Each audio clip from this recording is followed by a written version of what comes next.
So the last talk before the break is one that we are very, very excited about.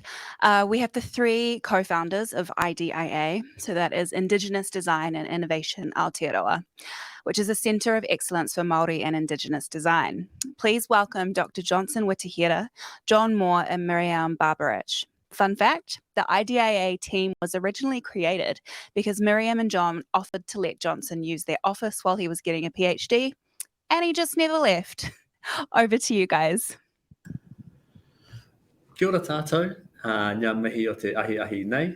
Nau mai haere mai ki taku kōrero mō UX design, me te Māori design, kaupapa Māori design. Ko te mahi tuatahi e mihi ana au ki te iwi hau kainga, ko tāna ki whānui ki te upoko o te ika. Nō reira, o ka huri au ki te kaupapa, e mihi ana au ki a koutou katoa. Anō, nau mai haere mai. Ko ai e noho nei, ko Johnson Witihira toku ingoa, no ngā pui, no ngā tūti aru, no Ngāti Hine Kura, and no tamahaki a hau. Kia koe. Ngā mihi kia koutou, ko Miriam Barbarich toku ingoa, ko Ngāti Maru ki Hauraki, ko Ngāti Pikiao, ko Ngāti Raukawa hau. Ka whio ki te. Kia ora koutou, ko John Moore toku ingoa, kei Ngāti Pakeha te iwi no whangarei no Matakana toku whānau. Kia ora. Oh, this was about me today. So kia ora, we're here to talk about IDEA, which is, and the mahi that we do. So we thought we'd just give you a bit of an insight for those who don't know what IDEA is. We're a cultural creative agency. We were created 4 years ago. And while we had Johnson camped in our office in our previous business, John and I and Johnson had realised this need for a culturally centred design approach and a place for us to grow our young design talent. Māori make up hold very few roles in the UX design or design industry. So that's where we started. Yeah.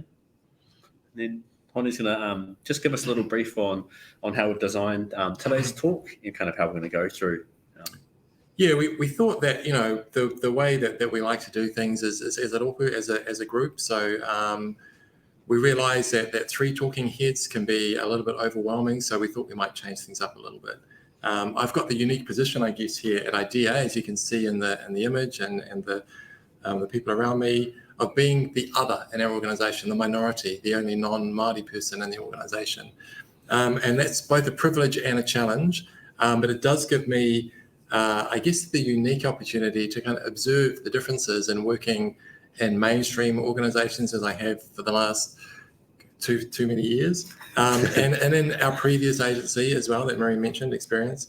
So it gives me the opportunity to observe the differences between that and working in an Indigenous organisation that's really focused on improving outcomes for Māori. So I thought I might use my perspective to just pose a few kind of questions to my colleagues here and a few thought starters just to really start to talk about UX, talk about Māori design in general, and talk about how the future might look for a bicultural Aotearoa New Zealand. So we'll also be, actually while we're going, we'll be keeping an eye on the Q&A as well. So we're very good at talking for far too long. But if you've got any questions or thoughts, throw those into the Q&A and we'll keep an eye on that as well. Should we get to our, yeah, so we'll get started. Our pātai tuatahi. Aye. So one thing that I hear you say sometimes, Miriam and Johnson, is that you're here for the mahi and not the mihi. Do you want to just kind of unpack that a little bit? Yeah, often when we come on to design projects as individuals, as a rōpū, we normally try and make sure we're there together if we can to support each other. We know that we bring, particularly Māori designers, you know, we bring these specific design skills. Some of us have been in the game for a long time, but it often feels like as the Māori designer in the room or the Māori strategy expert or so on, that particularly if there are other Pākehā designers in the room, it's felt like you're kind of the subsidiary designer. You're there to do some design with the Pākehā lead. You're there to do the mihi sometimes as well and to help acknowledge the people on the project and what's happening. But we just think it's really important to, acknowledge the people in front of you as professionals first and kind of really recognise them being brought on for the talents they have. The Māori aspect, the Māori side to us is really important, obviously, but just to kind of see those people with those skills first and foremost. I think the other thing is we're usually there because we're excited about the opportunity to shift the dial for Māori. That's why we do what we do. And that often gets sidelined for karakia and for teaching others culture. While we love that, it's not our primary purpose for why we're there. And we will be there to champion in our mahi, the future of Māori, first and foremost, and our indigenous people, while ensuring that the impact is for everyone. Yeah. And then one thing we kind of just talked about before this, as we're negotiating these topics, was that, mihi are important, and we're not saying don't do mihi, don't bring those into your organisations, but we're saying, if you do have a Māori designer as part of your team, then before you even hire them, perhaps your organisation should do a bit of research into Māori culture, into how you might want to integrate it, into your organisation. And then if mihi are something you want to do, it's probably worth talking to the Māori designer before you hire them, or put it as part of the job description, or have those conversations at that level rather than kind of surprise. Or we often know that people, it comes from a place of respect, actually. It's like we're in a room, we recognise that we should do a mihi, and we also recognise that if there is tangata whenua in the room, like a Māori designer, that they should be doing it. But it's just so awkward for us sometimes if we don't have those skills. I know I had to learn them. We're put on the spot, as happen often. And again, it's not deliberate. It's people realising they need to do a mihi to acknowledge something. So maybe just put it at the front a little bit more. Did you want to flip to the next one which was also about? Did you want to just talk a little bit, Johnson, about this project which we did for Burl, the Economic Strategic Organisation?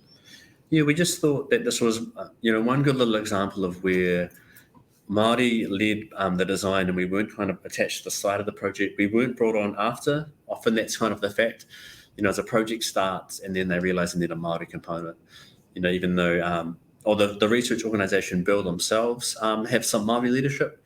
The project itself was funded and supported by some iwi groups, including Waikato Tainui. And then again, they went to a Māori design agency because they wanted the visual language and the story of the data and a lot of the information collecting to be kind of, I guess, shared amongst the iwi in a Māori way. So again, it was kind of Māori all the way through as far as they could, but at the start, there were Māori were thought about at the start of the project, I guess, was one of the critical things for us. And we were given the freedom to use our design methodology to create something that speaks to multiple worldviews. Yeah.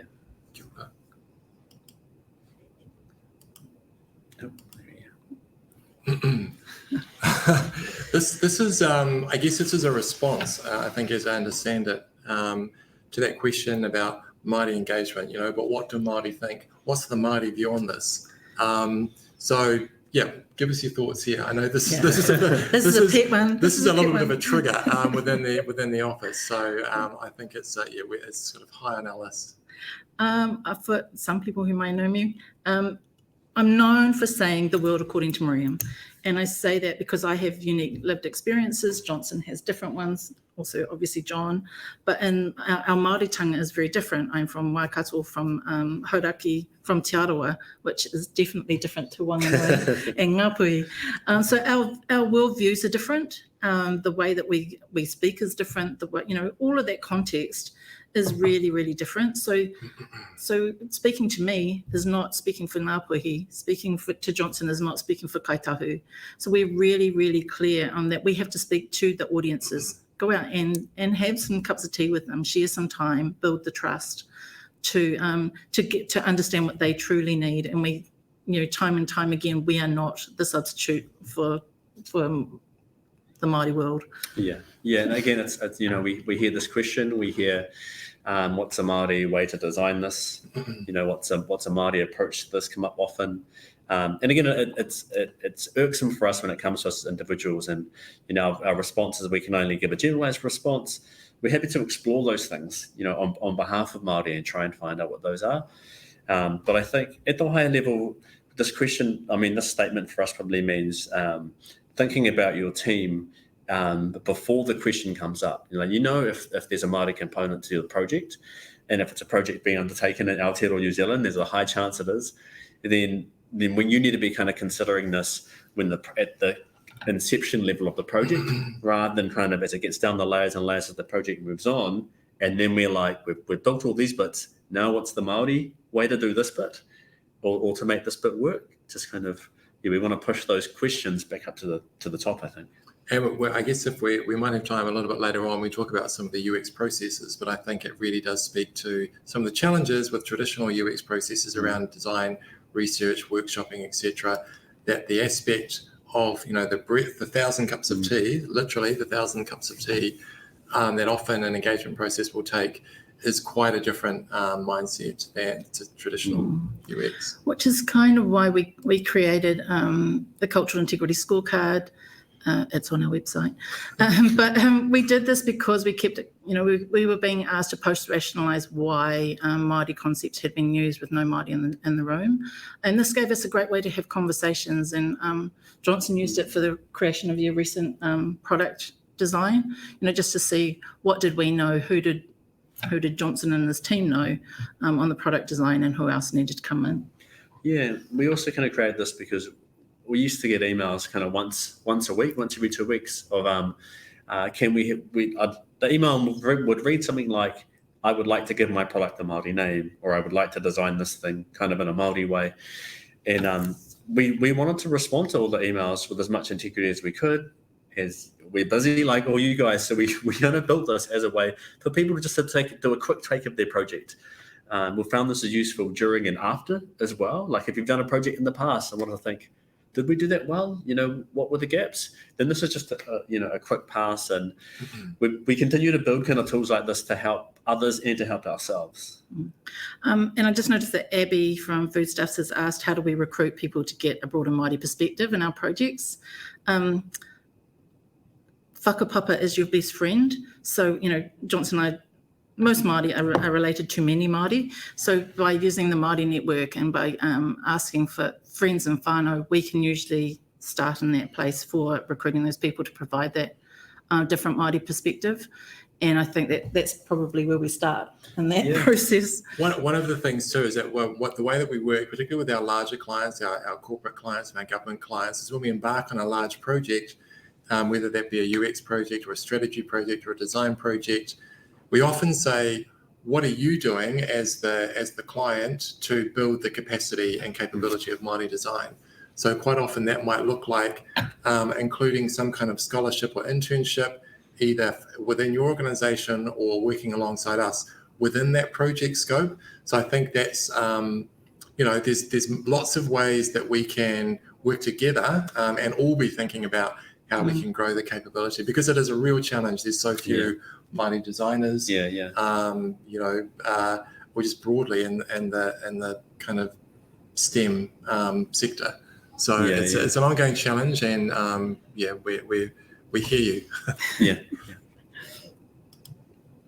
Which kind of, I guess, leads to, in some ways, to this other question: what is Māori design?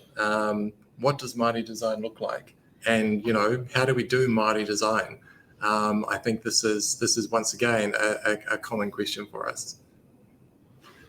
Yeah, this one's going to come up. We've had experiences where we've literally heard people say, "Can you make it more Māori? Can you make it look more Māori?"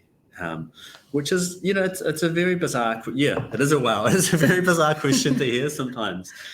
It doesn't come up that often, but you get more subtle variations on that. But for us, Māori design isn't just about the visual. It's a big part of it. So much of it is about the process. So much about it is how it's validated as well. I think for us, we've come to realise, how Western design is looked at and validated is, validated by a creative director or validated by the executive leadership team. Within Māori design, often the designs are validated by the community. Often, if you can have the community at the table, it's great, but sometimes it's simply validated by the community's use of what you've created. So there's different, rather than focusing on the visual, it's got a kuru on it. It's the process for us. Yeah. And we're also looking for bicultural context, like Johnson and I don't sit here and with one whakapapa like everybody else. We're born from different maunga, but we bring the bicultural context, but also innovation. As Māori, we didn't just sit still. We travelled the world.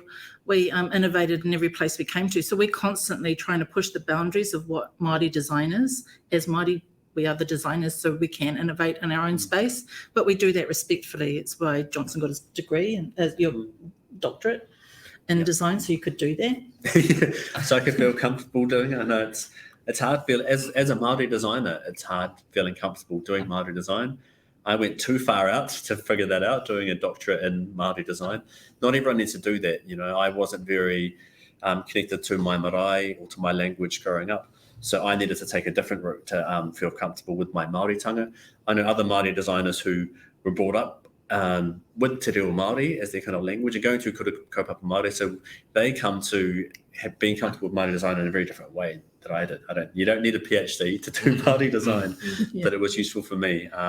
But it was useful to try and really figure out what our forms mean and how they can be used in meaningful ways to help tell our stories.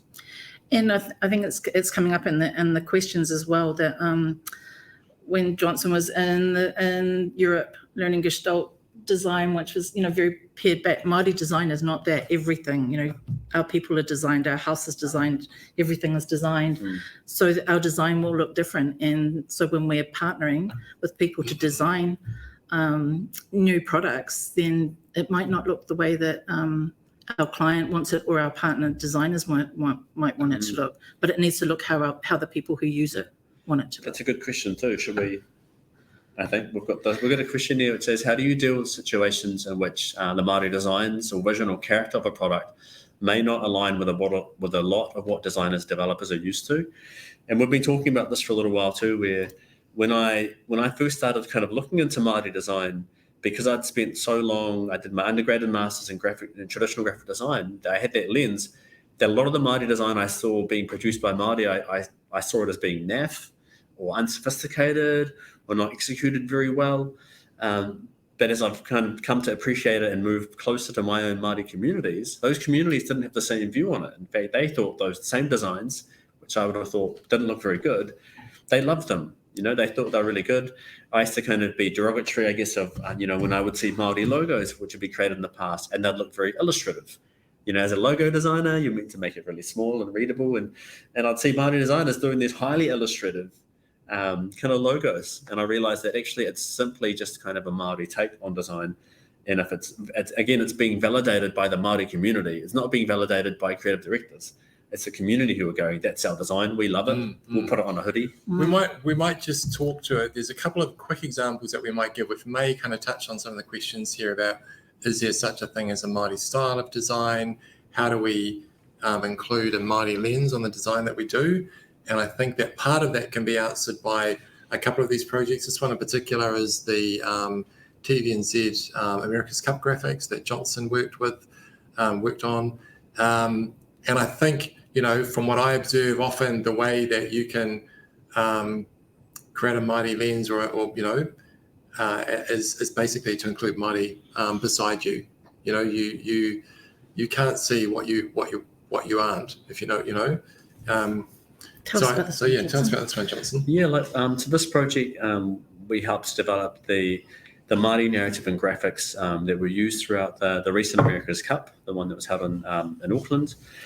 And with that, I worked with their TVNZ's Māori leadership team, and they created a small narrative originally. The narrative wasn't created by the Māori team, it was actually created by some of the design team, and I kind of reviewed that and gave them back what I thought was a Māori story, which kind of edited out some of their bits and things that made more sense to me. And then that went back to our Māori team and we kind of came together. But what was useful or important for us is that the review process included the TVNZ Māori team following our initial engagement, and it continued throughout. Melody Robinson was a part of the TVNZ team. Scotty Morrison as well were the ones who were helping support and lead this. And I might talk about this, even though there are clearly Māori aspects of it. I might probably talk about this in terms of a bicultural approach to design as well. There's an overlay of Māori and European graphics and approaches to design and approaches to animation. And for us, again, the America's Cup, when the project came around, we thought, what should it look like? What's the sort of face that this project should have? And we thought it should be clearly Māori in the first instance, at least, that people who see this from around the world should see some kind of really strong Māori influence in it. So Tangaroa is a big influence, obviously, for this, isn't he? Yeah. The just very briefly, that the TVNZ provided me a story about Earth, Sky, and Sea, and I looked at that and I thought, well, Earth has really got nothing to do with this, but the sky and the sea do. So the graphics that you can see, some people would say the Māori patterns, these are abstracted out of a wider graphic, which talks about Tangaroa, our deity associated with the oceans, and Tāwhiri Mātia, our deity associated with the skies. And with the wider graphics we created, talked about their kind of tumultuous relationship. And we wanted to acknowledge those deity, because that's where these races are. That's where our manuhiri, who race these boats, they're in this kind of realm. So we wanted to make sure that we acknowledge those gods through this work. And then on a completely different kaupapa, Vax Vegas was Rotorua's response to the COVID vaccination process just before Christmas. We were asked 5 weeks before Christmas to join the campaign, Build the campaign. to do the fastest campaign we've ever done. So Rotorua had the lowest rangatahi vaccination rates. 40% of the people there of rangatahi were vaccinated. So rather than Te Arawa lead the vaccination, or the DHBs or the COVID team, they went and asked the rangatahi what they wanted. The first thing they said was, don't put Te Reo Māori on it. We don't want to be blamed for the low vaccination rates. There's many other reasons. So the Vax Vegas came in for those who know. And for Johnson and us and the team here, we came up with the double Vs, throw some Vs, Vax Vegas, and it took off. And it, we were in media every day on billboards that was supported by influencers there. And within 5 weeks, we went from 40% vaccinated to Rotorua being 96% vaccinated. So this was about by the people, for the people, and listening. But, designed by Māori, with Māori, for Māori, and for everyone. So it's Māori design. Yeah, it was in our internal team, it was really led by we call them rangatahi, they're not. Our junior Māori designers led our side, and in the Rotorua on the ground, with the rangatahi who were leading it, they had a really awesome social media campaign. They were taking videos and sharing these things on Instagram, and it's good for us. We try and make sure we've got a wide range of ages in our small organisation, so that we're not, too disconnected from these audiences, these Māori audiences, because we know the Māori audiences predominantly are very young as well. Yeah, there were a whole lot of slogans that went with this. It's your choice because your choice, and many others. And we had to come up with them, and the dad jokes didn't go well with the kids, so they had to get rewritten. So yeah, just to diversity is very important within our organisation as well. Probably to a slight answer to one of the other questions here about people who are seeing or experiencing Māori design without the full context. Does Māori design only work for Māori? What about everyone else? What can we kind of share about that? Again, this is one of our kind of things that becomes irksome for us. But it's come up recently on a few different UX heavy projects. What about everyone else? How do we build it to work for everyone else? Because often in the room, we're advocating for Māori. We're often brought onto projects to do the Māori component. And for us, part of the response is we've just got to the table. As Māori, you've just let us in the room to be part of this. Yeah, we're so excited. Can you just let us take 5 minutes to do our part and get it right for us? And because a lot of these projects, particularly anything government, it comes through a te tiriti lens, a bicultural lens. We talk about New Zealand, in our space at least, being a bicultural country, a multiracial country, but a bicultural one. And for us, whenever we get a project and says, we see you're building the Māori part, so while you're doing it, can you make it work for so-and-so? Can you make it work for Pacific? Can you make it work for, we get this all the time, and we have to push back and say, no, we need to make sure it works for us, and it works for us well this first time. Because again, it's that bicultural lens. It has to work for Māori and Pākehā, and then we can think about building the rest later on after it's been running for a while, because we don't even know initially if it works well for Māori. We've got to let these things kind of work for a while. I think too, there's a question there about and maybe it kind of responds a little bit to the Vax Vegas tohu that we designed. This is an answer to your question, Martin, about the Māori emojis. Because that was kind of emoji-ish, that design, I guess, and we're kind of saying that is Māori design. What's interesting about the Māori emojis, I think personally, all three of us have a different response to those emojis about how tika are they, how appropriate are they, how well were they done. Johnson. But I think one of the things that I will just kind of put before we hear from Johnson is that Māori design is appropriate for Māori if it's what they like. When we talk about the things that are special for Māori, one of the most precious Māori designed elements for a lot of whānau that we talk to are some of the furnishings they have around their house, which probably cost $10. They probably came from Kmart or the warehouse. They were probably designed and made in China using some kind of kōwhaiwhai pattern. We might look at that and go, that's terrible, that's appropriation.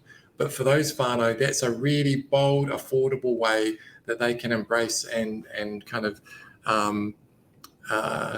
show and reflect their culture within their home. So I think it's Yeah, I had quite a strong response to this, but I let someone else write a response for me because I just kind of nudged it towards them to see what they think. I think Karaitiana Taiuru has written a very good piece on the emoji design. But again, just going back to what John said, even though I didn't like the designs for a number of reasons I won't outline here, I had friends, I had family members using them. And I was like, but those are like kind of, to me, I was like, but those are kind of horrible. And it was that realization of how Māori design is validated sometimes. Yeah, and we just thought with about everyone else in this bicultural view, a recent project we worked on with partners for TEC was SkillNet. And this was a digital tool that you could go into for everybody in Aotearoa. It was a response to COVID, so that you could put jobs that you've had in the past in, and it would come back with recommendations for new jobs. Now, the design for this, we would definitely say, was multicultural, but it was grounded in a bicultural context. The abstracted designs from the Kupinga net, which is used throughout the Pacific. We introduced the language in a very modern and street way. Can we hear? There was lots of just little translations. We didn't try and translate all of it because not all of us can kōrero Māori, but we tried to do it in a way that for those who can kōrero Māori, they could read just the Māori. For those who wanted to see a bit of themselves in there, they could see themselves. It worked for Pacific, it worked for Māori, and it worked for everyone. However, when we will say, ironically, the one thing that didn't work was the data, because our data has yet to catch up with our design. So we got halfway there, but the jobs that were represented in here probably weren't appropriate for Māori. We got a couple of minutes. We got about 2 minutes. It's really a good one for us to kind of. This is probably quite a good one to finish off on, and I know that we're talking about some of the design processes and how they kind of scale for different communities, and we just had a client say to us this week. She said a Māori client on a big piece of Māori kaupapa for a large government agency, saying, how can human-centered design, by its very nature, it's focusing on the human, how can that ever be appropriate for Māori or for indigenous communities? Because it's kind of it's really kind of colonizing and homogenizing, when in actual fact, the indigenous communities think very kind of collectively rather than individually. And I think, did you just want to go to the next one? Somebody had asked in the questions, what processes do we use? We've added a culture-centered design philosophy to the toolkit of UX design tools. And when we talk about culture-centered design, we include mātauranga, tangata, and tikanga, or the knowledge systems, the people, and the processes and practices required to design in any domain. And we believe that this model can be used for any culture as well. Apply this to, if you're designing for Chinese people, do you have Chinese in the room? Do you have their mātauranga? Do you understand their culture? So this is what we use as the basis for every design project we work on. And as we say, it is attached to and used in conjunction with other UX design tools. But I just think the last little thing on why we created this kind of culture-centered design model was, human-centered design along with universal design. They're intended to create products or services that are accessible by the widest group of people. But in doing that, you kind of really homogenize the thing.